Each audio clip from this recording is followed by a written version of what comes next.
A lady asked an old street vendor, "How much do you sell your eggs for?" The old man replied, "50 cents an egg, madam." The lady responded, "I'll take 6 eggs for $2 or I'm leaving." The old salesman replied, "Buy them at the price you want, madam. This is a good start for me because I haven't sold a single egg today, and I need this to live." She bought her eggs at a bargain price and left with the feeling that she had won. She got into her fancy car and went to a fancy restaurant with her friend. They ordered what they wanted, ate a little and left a lot of what they had ordered.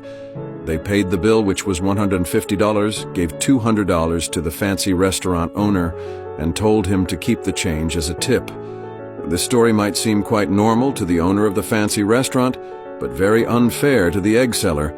The question it raises is, why do we always need to show that we have power when we buy from the needy? Please comment below on what you have learned from this story, and consider following this page for more interesting content.